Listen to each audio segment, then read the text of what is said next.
ஸ்ரீ ஞானசம்பந்தருக்கு பூதகணங்கள் முத்துப்பந்தல் பிடித்து வந்த கதை தங்களுக்கு தெரியுமா?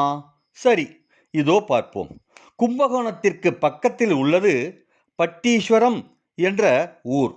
அங்கே மிகவும் பழமையான ஸ்ரீ ஞானாம்பிகை சமேத ஸ்ரீ தேனுபுரீஸ்வரர் சிவன் ஆலயம் உள்ளது. சிவன் ஆலயமாக இருந்தாலும் துர்க்கையம்மன் கோவில் என்றுதான் மக்களால் அழைக்கப்படுகிறது. அந்த அளவிற்கு துர்க்கையம்மன் இங்கே முக்கியத்துவம் வாய்ந்தது.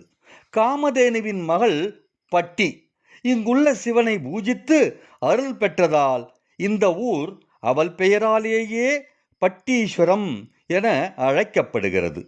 இங்குள்ள நவகிரகங்கள் மற்ற சிவாலயங்களில் உள்ளது போல இல்லாமல் ஆகம விதிகளின்படி சூரியனை மையமாக வைத்து மீதம் 8 கிரகங்களும் சூரியனை பார்ப்பது போலவே அமைந்துள்ளதும், சனி பகவான் வேறு இடத்தில் அமர்ந்திருப்பதும் இவ்வாலய சிறப்பாகும்.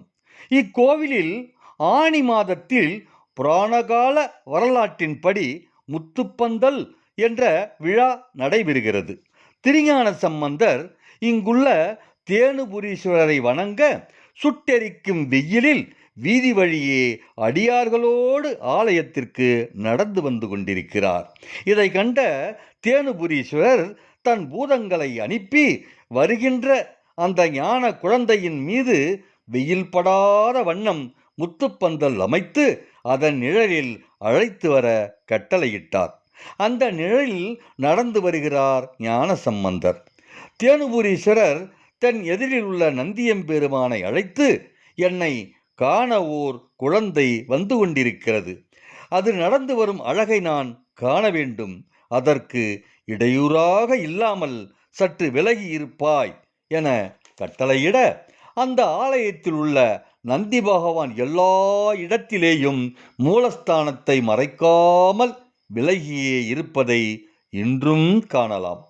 ஆலயத்தின் உள் நுழையும் ஞானசம்பந்தரிடம் பூதகணங்கள் வந்து, நாங்கள் செல்ல உத்தரவு தாருங்கள் சுவாமி என கேட்க, நீங்கள் யார், என்னிடம் உத்தரவு கேட்கிறீர்கள் என ஞானசம்பந்தர் கேட்க, நாங்கள் பூதகணங்கள்.